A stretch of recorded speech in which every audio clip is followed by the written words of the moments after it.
This stone made one slave dead, one governor paranoid, and one soldier, the master of Europe. It was flawlessly clean, without a single flaw. It gave power faster than people could understand its price. And with those who held it, things rarely ended well. My name is Marc Delorme. I work with the history of things commonly called priceless. It's a convenient word. It allows you not to talk about the price. In reality, there's always one. It's just not paid in money. A few weeks ago, I conducted a private viewing. Nothing exceptional. A few invited guests, security, glass cases, even museum lighting. Such meetings usually pass quietly. Things remain silent. People speak in whispers. Someone among the guests stood by the display case longer than the others. A man in his 50s, in an expensive but not new suit. He wasn't taking notes or photographing, just looking. Then he turned to me and asked, "How long did this stone usually remain in one person's hands?" The question was simple, too simple to think about. I answered immediately. Something about dynasties, about century-long circulation, about the stability of great collections. The man nodded and left. And I suddenly realized I wasn't sure of my own words. It irritated me. That same evening, I returned to the archives. Not for legends, they always appear later. I was looking for numbers, dates, intervals, transfers of ownership. And that's when I saw what I hadn't noticed before. The stone was perfectly clean, but its history was surprisingly short. This very discrepancy made me continue.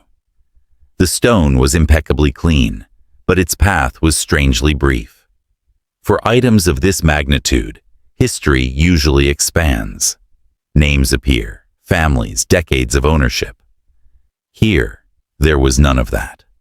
Records broke off and changed too quickly, as if no one stayed near it for long. The first owner didn't even have a name.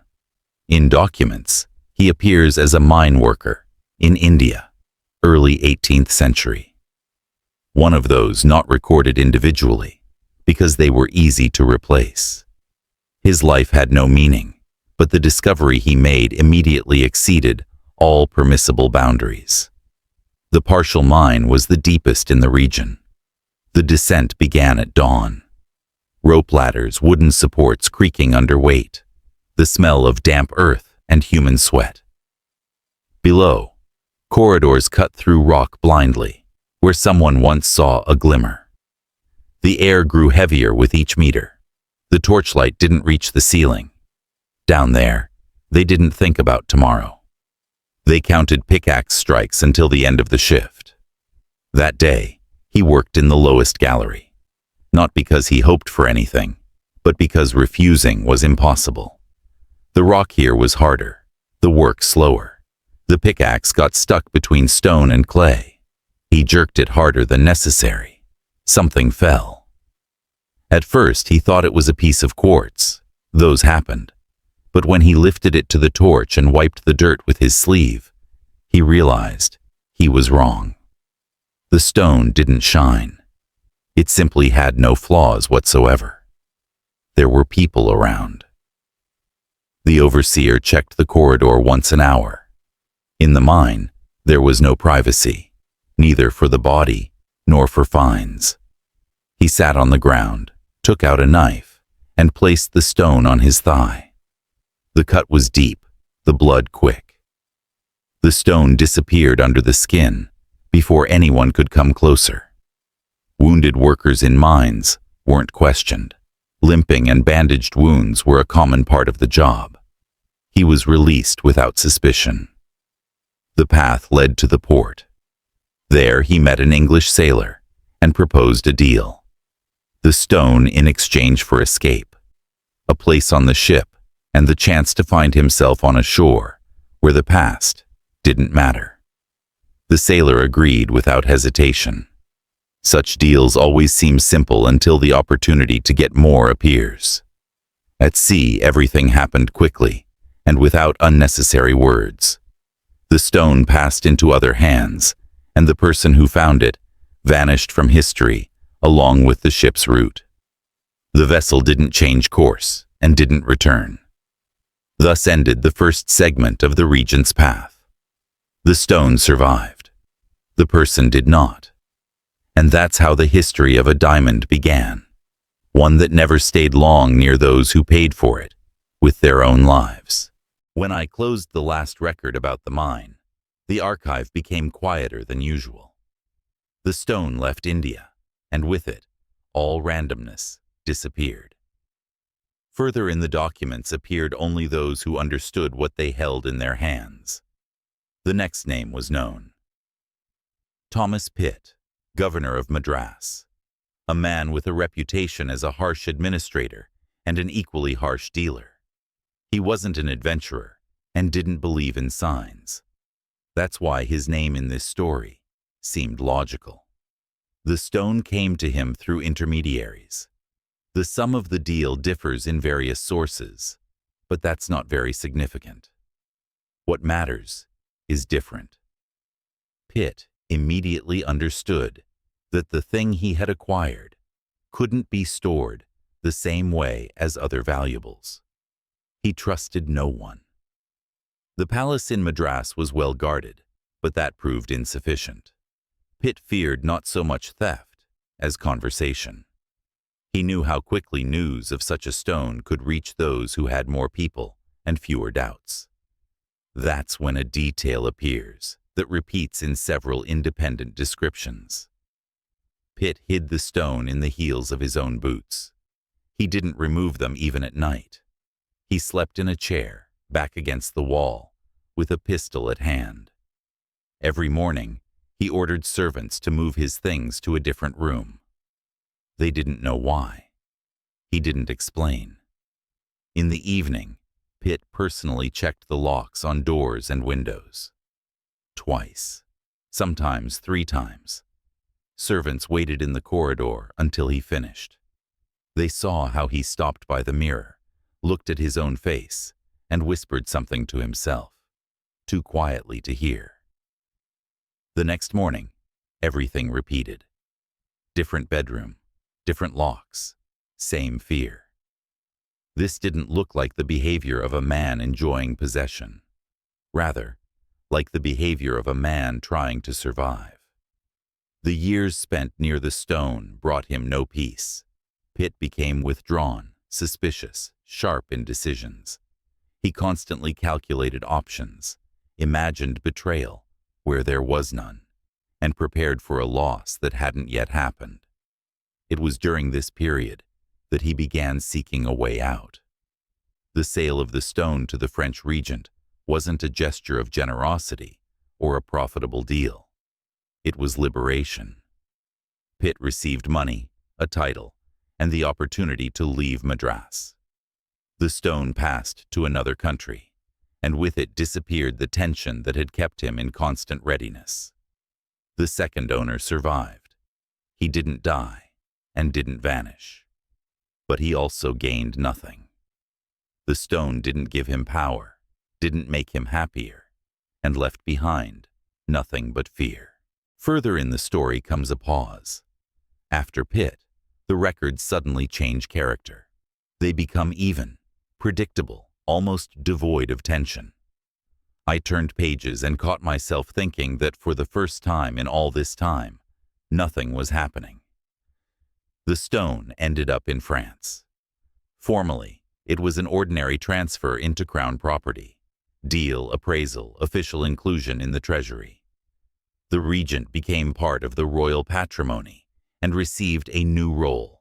Not private, not risky, but representative. That's when it first stopped moving. At the court of Louis XV, the Regent existed as a status object. In 1722, it was set into the crown for the coronation. The stone lay in the center of a golden rim, surrounded by smaller diamonds, under glass, under guard, under the gazes of hundreds of people who looked at it and saw nothing but brilliance. It was perfect. It was cold. It was in its place. After the ceremony, the regent was returned to the treasury. It was shown at official receptions, mentioned in inventories, appraised for reports. It was near power, but didn't belong to a specific person.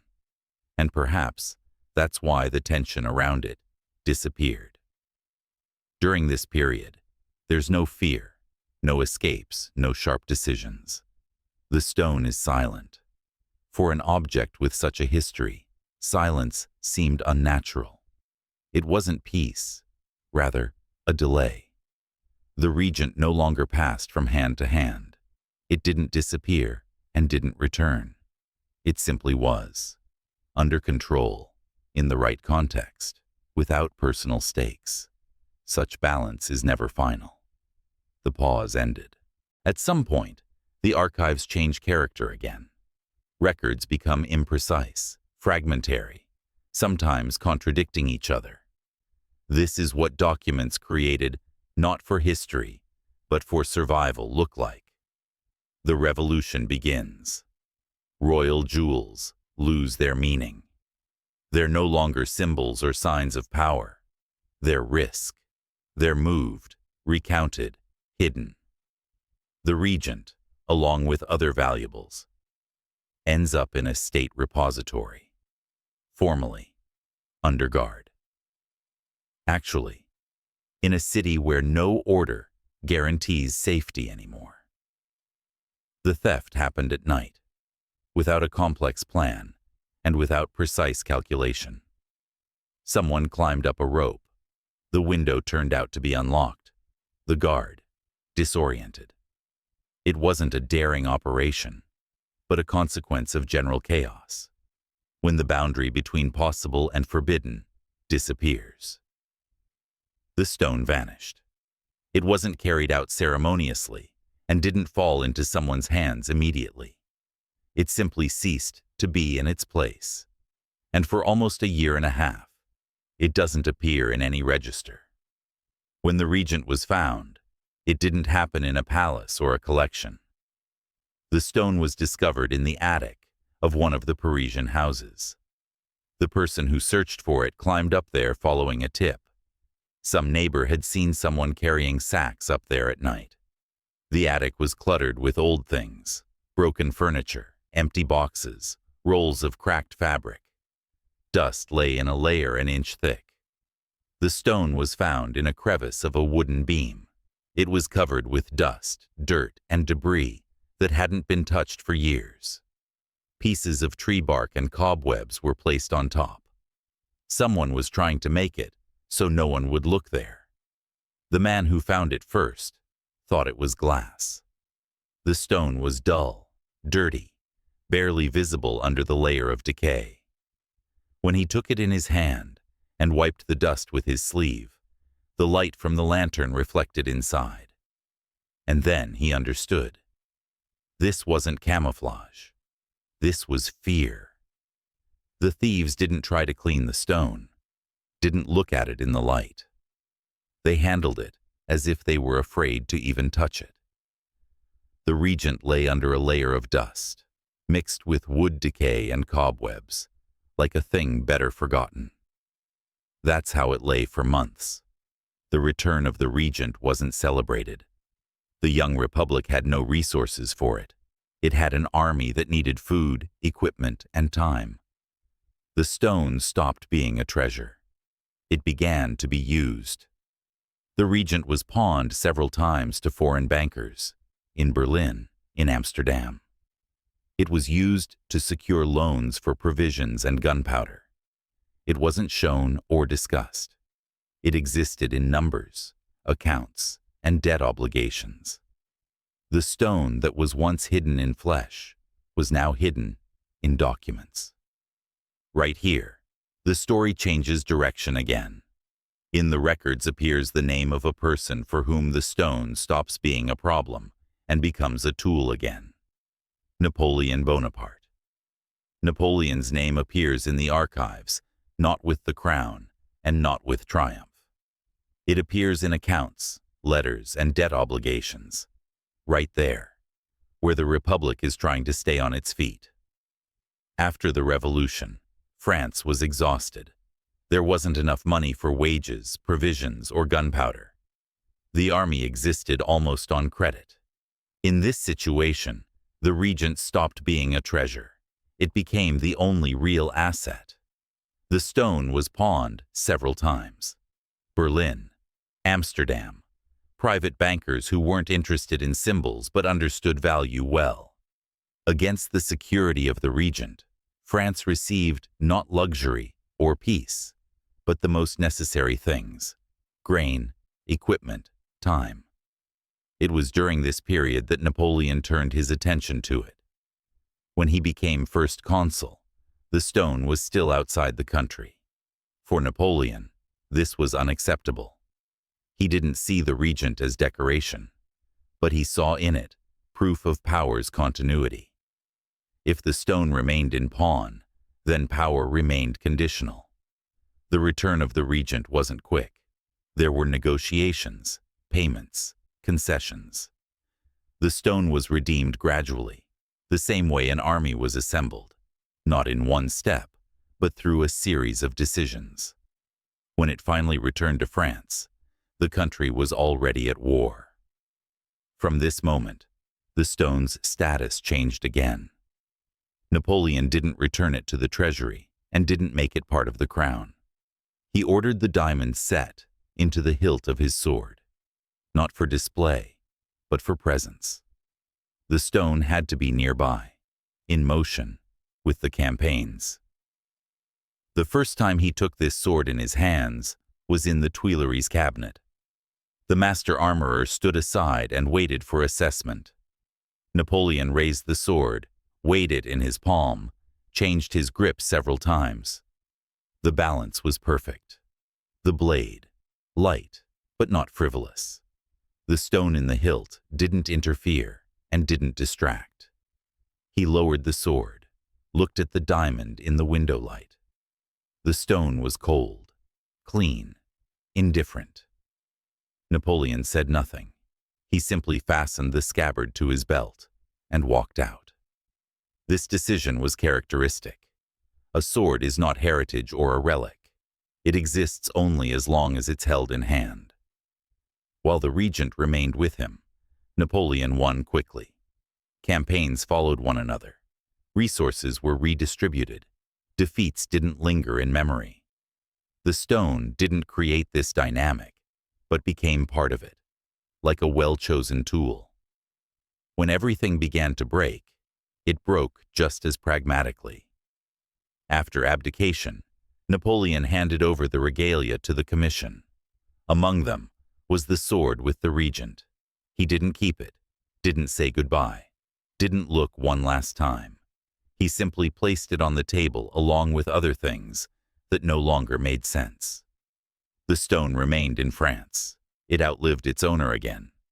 In the documents, there's no mention of Napoleon trying to return the stone later. Not from the island, not through intermediaries. As if at some point he understood. This object no longer works. The stone remained. The emperor did not. With this, the history of personal possession of the Regent ends. Napoleon believed this stone gave him Europe. In reality, the Regent only accelerated everything that was moving anyway. The stone always disappeared before the person who tried to possess it. All owners of the Regent ended the same way. Not with death, but with absence. They weren't where they wanted to be. Perhaps that's why today the stone was left under glass. Not to protect it, but so it would no longer choose anyone. I closed the last folder and returned to the display case. The Regent lay in the center of the exhibition, under perfect lighting, under glass, under the gazes of those who came to look at it and moved on. It was the same as 100 years ago. The same as 300, flawlessly clean, without a single flaw, absolutely indifferent. I looked at it one more time and realized I no longer wanted to know anything more about it.